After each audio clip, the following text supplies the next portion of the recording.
Let's return to our 12-bar blues now and add some more enhancements. In the same way that in the last session we learned how to do the E6, E7 riff and also the A6, A7 riff, we'll do some new enhancements on the B7 chord and also a new type of riff on the A7 as well.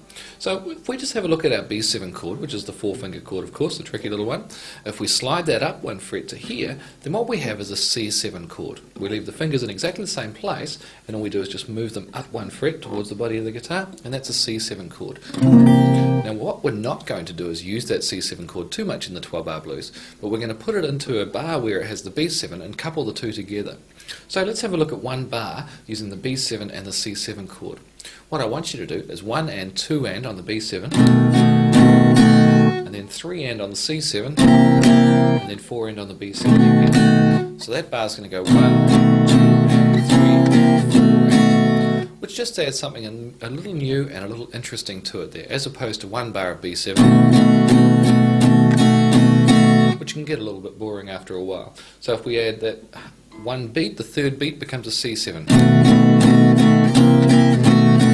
And it starts to sound a little bit improved there. The next enhancement we'll do is on the A7 chord. Now we haven't really used the A7 chord at all in the 12-bar blues previously, but now we're going to. So instead of playing the A chord or doing the A riff, you can do the A7 chord, which of course is just these two fingers here, the second and third fingers there. So that's an A7 chord.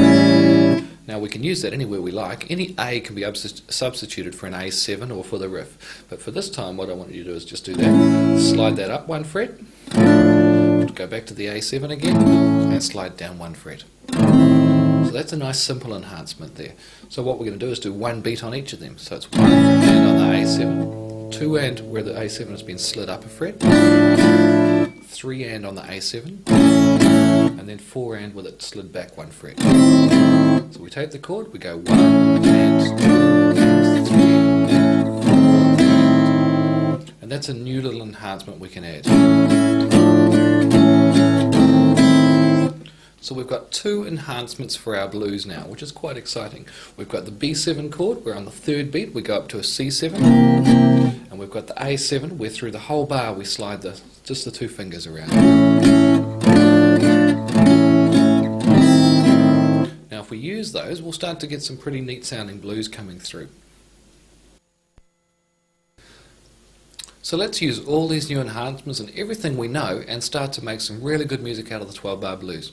As I mentioned earlier in session 2, we use the blues for developing rhythm and developing our finger work and things like that, and this is the reason why. We've got all sorts of neat little tricks and licks that we can start to do and really make the blues quite good. So let's have a look at what we're doing. First of all, we learned the riff last time in session 4, which was this one here.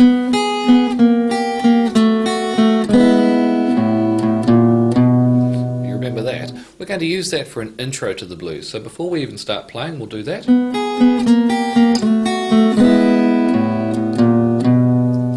then we've got a bar of E followed by a bar of A. So on the E we'll do our standard E6, E7 riff. And then the same on the A. And then 2 more bars of E where we'll do the same thing again.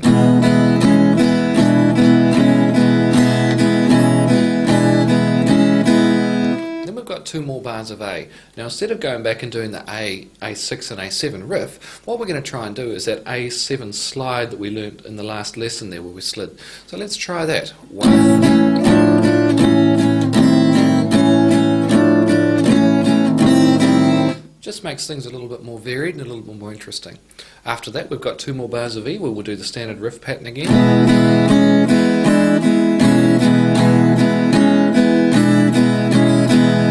Then we come to our last line, where the first chord of the last line is a B7, and this time we'll do this where the third beat is on the C7.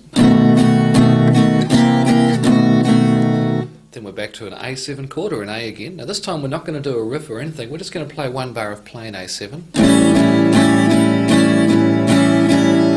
And then we're going to put our introduction back in again, or the first bar of the introduction back in again. And substitute that for the E chord in the second to last bar, and then we've got 1 more bar of B7 where we'll do the B7 slide again. And And so we've added lots and lots of little enhancements to our blues there. It's going to be quite tricky for you to do and quite tricky to remember, but it really starts getting the left hand working and the right hand playing in time with it all, and the blues starts to sound really, really good, which is the most exciting thing of all. Like I say, it develops rhythm there, so be conscious of the fact that you're playing rhythm all the way through there, and stay in time. Don't allow yourself to stop between bars or do anything like that, just play it constantly and consistently. Anyway, I'll play it through for you once now, and we'll just see how that sounds after all that. 1, 2, 3, 4.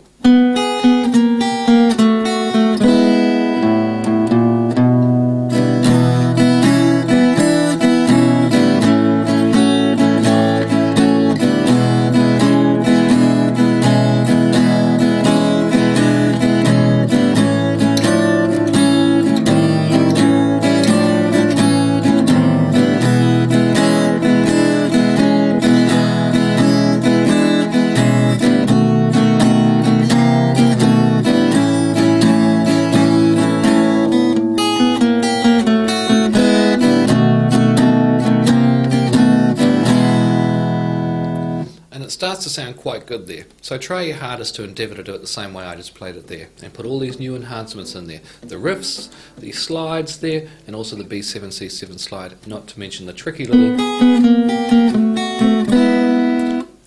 Very good fun too.